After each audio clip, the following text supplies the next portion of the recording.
नमस्कार, मैं हूं नीलू।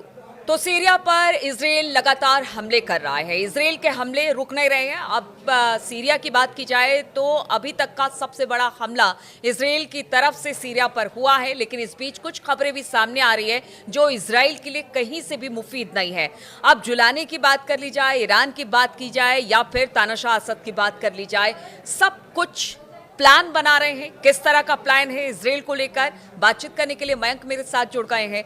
मयंक, अगर इजराइल की बात की जाए, वो लगातार तेजी के साथ सीरिया में घुसता चला जा रहा है। गोलन हाइट्स को उसने एक तरह से बफर जोन की तौर पर इस्तेमाल करना शुरू कर दिया है। इसके अलावा कहा जा रहा है कई सारे ऐसे जो गाँव हैं सीरिया के बॉर्डर इलाके के, वहाँ तक इजराइल की सेना पहुँच गई है। लेकिन इस बीच कुछ खिचड़ी पक रही है। ईरान, जुलानी, असद, क्या खबर है, जरा बताइए। देखिए, ये जो आप बात कर रहे हैं इसकी जो है पिछले 24 घंटे में सोशल मीडिया और इंटरनेशनल मीडिया में ज़बरदस्त चर्चा हो रही है। इसकी तीन वजह है। हम तीन लोगों की बात करेंगे। एक जुलानी की तरफ से कुछ नए बयान सामने आए हैं, ईरान की तरफ से रिएक्शन सामने आया है और बशर अल असद की तरफ से भी पहली बार जो है वो रिएक्शन सामने आया है। अगर हम ईरान की बात करते हैं, देखिए ईरान के जो कमांडर हैं हुसैन सलामी, इनकी तरफ से एक बयान आया है। जिस तरह से इजराइल सीरिया में अटैक कर रहा है, उसके बाद ईरान की तरफ से हुसैन सलामी कह रहे हैं कि हम इजराइल को सीरिया की ज़मीन में दफन कर देंगे। ये एक प्रकार की धमकी उनकी तरफ से आई है। और उनका कहना है कि जैसे ही ईरान में बशर अल असद की सरकार गिरी है, उसके बाद से सीरिया में भयानक घटनाएं हो रही हैं और इजराइल को किसी भी सूरत में बख्शा नहीं जाएगा। ये बयान ईरान की तरफ से आया है। जो हुसैन सलामी है, जो खमेनेई के बेहद करीबी माने जाते हैं, उनकी तरफ से ये बयान आया है। और इसकी बड़ी वजह, इस बयान की बड़ी वजह है जो तारतूस में इजराइल ने नया हमला किया है। देखिए, बताया जा रहा है कि 16 दिसंबर यानी बीती रात को जो है इजराइल के F-15 जेट्स, इन्होंने इजराइल से उड़ान भरी। ये सीरिया के अंदर दाखिल होते हैं और तारतूस जो इलाका है, यहाँ पे इन्होंने एक बॉम्ब ड्रॉप किया, जिसके बाद एक मशरूम क्लाउड बना। जिस तरह का आपको एक न्यूक्लियर धमाके के बाद, परमाणु धमाके के बाद जिस तरह का क्लाउड दिखता है, उस तरह का क्लाउड दिखा, जिसकी सोशल मीडिया में बहुत चर्चा है, उसकी तस्वीरें छाई हुई हैं। तो ये एक बड़ा हमला था। इसकी तरफ ईरान की तरफ से कहा गया कि ये एक डर्टी बम है या ये जो प्रतिबंधित बम है उसका इजराइल ने इस्तेमाल किया है। हालांकि आईडीएफ की तरफ से, इजराइल की तरफ से कहा गया है कि नहीं, ऐसा नहीं था, ये एक नॉर्मल बम था जो कि किसी बम जहाँ पे हथियार रखे हुए थे उसके ऊपर गिराया गया, इसलिए मशरूम क्लाउड बना। जो भी हो, लेकिन हकीकत ये है कि इसके बाद, इस घटना जिस तरह से इजराइल सीरिया में अंदर घुस रहा है, उसके बाद अब ईरान की तरफ से ये एक बड़ी प्रतिक्रिया सामने आई है कि हम जो है वो इजराइल को जो है वो सीरिया की जमीन में दफन कर देंगे। एक सवाल और उठता है मयंक, चूंकि ईरान की बात हो रही है, कहा यह जा रहा है कि धीरे धीरे जो भी ईरान को समर्थन कर रहा था मिडिल ईस्ट से, कहीं ना कहीं खास तौर पर इन सब इलाकों, चाहे सीरिया हो गया या हूती, हमास, सभी को टारगेट किया गया।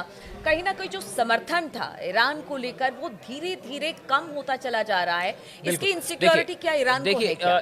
एक इसमें दो बातें हैं। इसमें एक चीज और देखिए कि ये जो जुलानी है, ये इस तरह की बड़ी अजीबोगरीब चर्चाएं हैं सोशल मीडिया में कि जुलानी जो है उनका इजराइल और अमेरिका को लेकर रुख बड़ा अभी भी जो है संदेहास्पद है। देखिए, वो कुछ सीधे तौर पे जो है नेतन्याहू या इजराइल पे कुछ नहीं कह रहे हैं, लेकिन जैसी की चर्चाएं थी और ये कहा गया कि उन्होंने गुप्त रूप से जो है वो अपने जितने लड़ाके हैं उनको ये कह दिया है कि बस बहुत हुआ, अब इजराइल को और आगे नहीं बढ़ने दिया जाएगा। देखिए, ये इस तरह के बयान की चर्चाएं थी न्यूज़ में और सोशल मीडिया में कि जुलानी की तरफ से ये कहा गया कि बस अब जितना आगे इजराइल आ चुका है, अब इसके आगे नहीं बढ़ने दिया जाएगा और इजरायली सैनिक अगर आगे बढ़ने की कोशिश करते हैं तो उनको जवाब दीजिए। अभी जुलानी की तरफ से इस तरह की बातें जो है, संकेत सामने आए, उसके बाद नेतन्याहू की तरफ से एक बयान सामने आया और उन्होंने ये इशारा किया है कि भाई वो जुलानी के साथ एक प्रकार का समझौता करके कुछ सरकार फॉर्मेशन के लिए तैयार हैं कि जुलानी इस मौके को, सीरिया में जिस तरह के हालात है, कहीं ऐसा ना हो असद आ जाए, उससे पहले जुलानी वहां पर चाहते हैं कि सेटल हो जाए। देखिए, जुलानी के पास जो है वो काफी बड़ी फोर्सेस हैं, 80,000 लड़ाके आसपास जो बोले जाते हैं उनके हैं, जो कि दमिश्क और उसके आसपास उनका अच्छा खासा है। और ये बात नेतन्याहू भी समझते हैं कि अगर सीधा कन्फ्रंटेशन हो जाएगा जुलानी के साथ तो मुश्किल हो जाएगी, क्योंकि उसके बाद आप बस एयर स्ट्राइक कर सकते हैं, ठीक है, नुकसान पहुंचा सकते हैं, लेकिन जब ग्राउंड लड़ाई होती है तो देखिए ग्राउंड लड़ाई में हमेशा जो है वो सामने वाली फोर्सेस भारी पड़ती हैं, क्योंकि आप उसकी कंट्री में लड़ रहे हैं। तो देखिए, जुलानी का रुख भी जो है, हम बार बार ये कह रहे हैं कि बहुत महत्वपूर्ण है। अगर वो इजराइल के खिलाफ हो जाते हैं, हालांकि अभी तक ऐसी भी चर्चाएं होती हैं कि वो मोसाद के जो एजेंट हैं और इजराइल के ही समर्थक हाँ, हैं। बिल्कुल। ठीक है, हो सकता है, कुछ भी हो सकता है, लेकिन जो है अब स्थिति ऐसी हो गई है कि इजराइल दमिश्क के करीब पहुंच चुका है। तो अगला हमला या आगे बढ़ना क्या दमिश्क पे कब्जा होगा?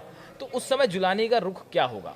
और तीसरी चीज जो बशर अल असद की आपने चर्चा करी, उनकी तरफ से भी बयान आया है कि सीरिया को फिर से फ्री करवाया जाएगा, इजराइल को बाहर भगाया जाएगा। ये बशर अल असद की तरफ से बयान आया है रूस से में बैठे बैठे। बिल्कुल। और एक बयान का जिक्र यहाँ पर ये भी कर दे, क्योंकि असद ने कहा कि देखिए मैं सीरिया छोड़ना नहीं चाहता था, लेकिन रूस के मेरी कहने पे, सिक्योरिटी हाँ, को लेकर रूस चिंतित था और यही वजह है कि मैंने कहा कि ठीक है अभी सीरिया छोड़ना ही मेरे लिए ठीक होगा। देखिए ये जो है ना बातें, इनको थोड़ा सा समझना पड़ेगा। बशर अल असद की तरफ से ये कहना कि सीरिया हम वापस हासिल कर लेंगे, ईरान की तरफ से आपत्ति जताना कि हम जो है वहाँ इजरायली फोर्सेस की वहाँ पे हम जो है वो कब्रगाह बना देंगे या उनको दफन कर देंगे। दूसरा, जुलानी की तरफ से अब इस तरह के संकेत आने लग गए हैं कि भाई अब बस इजराइल और आगे ना बढ़े।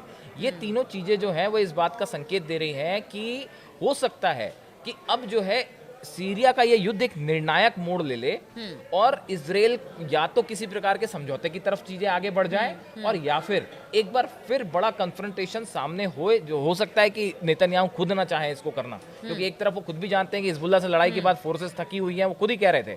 और हिजबुल्लाह से आखिर वो लेबनान तो नहीं जीत पाए ना, लेबनान में वो जो हासिल करना चाहते थे टारगेट वो पूरा नहीं हो पाया।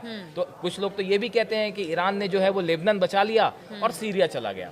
और उसके बाद ये सीज फायर को लेकर जो हम बार बार कह रहे हैं कि क्या ये किसी तरह की अंडरस्टैंडिंग थी कि भाई लेबनान छोड़ दीजिए। और अंडरस्टैंडिंग इस बात को भी लेकर मयंक कि जिस तरह से जुलानी से बात हो रही कि नेतन्याहू और उनके बीच में कुछ खिचड़ी पक गई है, तो क्या उनको लगा कि लेबनान छोड़ना ज्यादा सही रहेगा, यहाँ पर मैं चीजों को मैनेज कर लूंगा? हाँ, अब देखिए क्या है कि इस पूरे इलाके में इतने सारे प्रॉक्सी संगठन ऑर्गेनाइजेशंस काम कर रहे हैं, ऐसी स्थिति में इजराइल के लिए भी ये बहुत आसान नहीं है कि सीरिया पे जाके अपनी सेना लेके बैठ जाए और वहां पे लंबे समय तक कब्जा रखें।